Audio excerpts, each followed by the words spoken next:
Sir, what's the problem? Sa akin naman sir, yung pa ako. Yung Ano yan? yung pag-basketball ko dati. Hindi ko sa maglaro. Then papilok-papilok. Minsan namamaga. Hindi ko naman pinapa-pilok. Kaya ngayon, katagalan ng panahon, yung kapatid ko may arthritis na. Gout arthritis. Yung ano sa... Ganito yan, sir. Nasaan yung files mo? Pati yung check-up mo. Ay, wala. Pag lumabas, gout arthritis na, kaya nga nasabi ni sir, ang nangyayari kasi sa ganitong mga pagkakataon, napipilay doon si sir, tapilok-tapilok, siyempre magaling, laro tayo eh. Tapilok-tapilok, kumbaga, napapabayaan na natin. Kasi, tayo mga Pilipino, matitiisin pag konting pain lang, okay lang yan. Okay lang yan. Pero pag hinaluan ka ng gout, kahit wala kang tapilok, tandaan nyo, pag meron kang gout, kahit wala kang tapilok, mamamaga siya, sasakit siya. Pag kahit walang tapilok ha, alone, gout lang or uric, sumasakit po yung mga joint natin. Magsisimula siya rito, dito, tuhod, sa mga daliri, dito, sa balakang. Gout alone.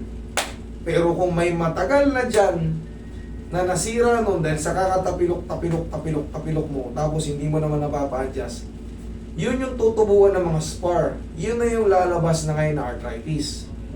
Okay? Pag meron kang mga scratch sa mga joint, pag nakita yun sa CT scan or sa x-ray, pag may mga bone spar kayo, kahit bata pa kayo, i-consider yan na early osteoarthritis. Pag may nakikita mga bone spar, bunga ng mga scratch. Kasi gagaling yan eh. Gagaling yung pilay noon. Magkakalaman, yung sinasabi nagkakalaman. Tapos ngayon, may mga parang kutik-kutik yun doon. Kutik-kutik yun nga yung mga bone spar. Yun na yung osteoarthritis. Pag sinabayan ka naman ng gout, siyempre, yung sira dati, magsuswell yung kinagalingang pilay nun. Pag diniin mo, parang, yun, hindi mo mailakad, hindi mo maidiin yung paa mo.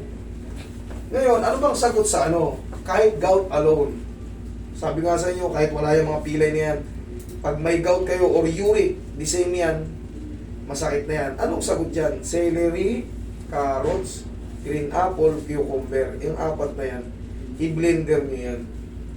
Gano'ng kataas yung gout mo o yung uric mo? May t-shirt ka pa ba, di ba? Nakasando ako. O sige, magsando ka. Tignan ko, ano ba yung mga pilay-pilay mo pa? Hanggang saan yung mga sumasakit sa'yo ngayon? So ngayon, kung nakaupo ako, minsan, pag matagal ako nakaupo, nangangalayo dito. Okay, sige. Ano pa? Mabilis ako ng manhit, ganyan. Yan.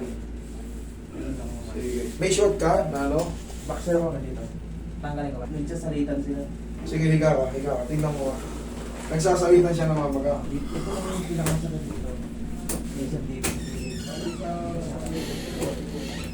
Ang ito pa problema ko ito. Ewan ko na-dislocate niya natin. Sige. Pagka dinalo ko. Hindi. Nanginginig? Nanginginig. Higa ka. Sige, ikuhin mo. Huwag, angat mo ulit. Ito, mayroon ng ibang trauma umabot kay sir. Pag niyuyuko niya, yuko mo sir. Ayan o. Hop, angat sa kabila. Sabi na wala na. Wala o. Ito, sige ulit. Ayan o. Nagkakaroon ng meron sir nagbago sa condition mo ha. Pagka hinawakan ko itong mga ganito. Wala na, hindi na mabuksan. Ha? Hindi na makapasok sa Usang mo na.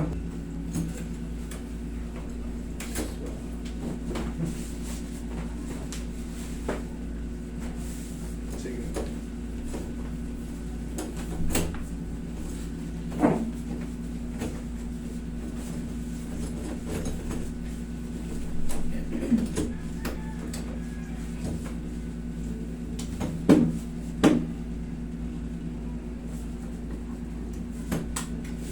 Yan, baba mo.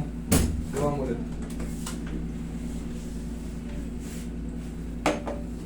Baba. Sige, isagad mong baba. Medyo nalilimitahan na idol. Medyo nalilimitahan na. Yung sobrang lakas, medyo nalilimitahan na. Tulak mo nga rin.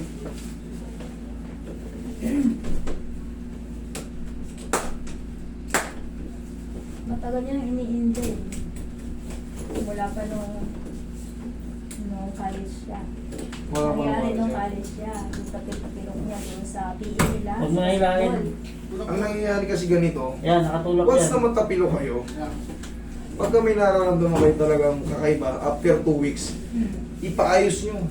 Paayos nyo, pahatak nyo, or pahilot nyo kung kanino. Kasi pag ito napabayaan nyo, katulad nito, may ibang ano, nagkaroon ng ibang feelings. Nagkaroon ng ibang feelings. O nagkaroon ng ibang reaction. I-screw dun ko yung... Kayong mahihirapan kasi pag tanda mo, manginginig ka. Dire-diretso na yan. Dun kinalaw. Tanggalin nyo na yan. Tanggalin nyo na muna. Kaysa naman mamaya-maya, sara-sara.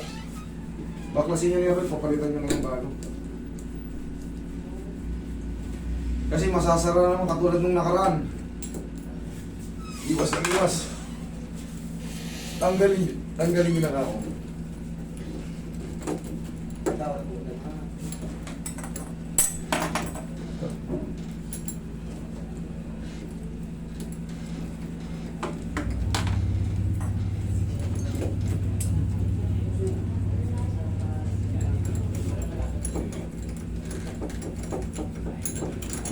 Yoko. Oh, kontrolado na. Hindi okay. Kontrolado na. Meron pa pala kung tinalo. Oh. Oh, di ba? In a few days, masasanay na yan. Nagkaroon ng ano rito, oh, problema rito. Nagkaroon ng problema rito.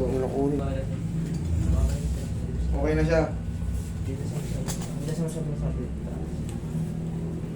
Oh, di ba? Napupuwersa mo na. Nung nakaraan kasi hindi talaga yung may sakit yan. Okay? Ikaw ang patagilid. Ay, wait. Ikaw ang patihaya. Ito pa pala kabila. Ikaw ang patihaya. Sa kabila ka.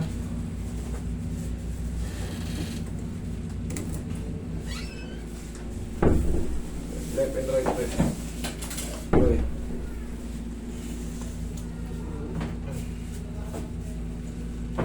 Ang isang linggo, idol, balik na yan sa normal. Salamat naman. Kita mo, nanginginig-nginig na yung anak niyo. Sabi ng side, iba na yung pakiramdam ng katawan niya. Kaya nga po ako hindi na mapakali. Ako nga ang nag-set ng schedule. Kasi, Tsaka ang bata pa nito, pagka, oo. once kasi na pinold mo yung katawan mo o yung kamay mo ng tapos biglang nanginginig, ibig sabihin yung blood supply delay. Nawawala yung ano, supply niya. Kabilang side. Tapos yung puwersa, nawawala. Ibig sabihin, meron talagang mali, dapat. Oo. Kasi kailangan, pag niyuko mo yan, wala lang, niyuko mo lang. Kaysa kanina pag niyuko, Oo. Ilang beses niya na yun pinakita sa akin binibida. hindi, gusto niya na, ma, paayos mo na to, ma. Oo.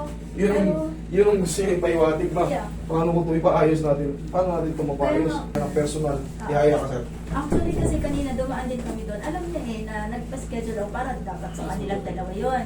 Kaso kanina kasi nagluluto pa sila. Gusto ko kasi maaga dito.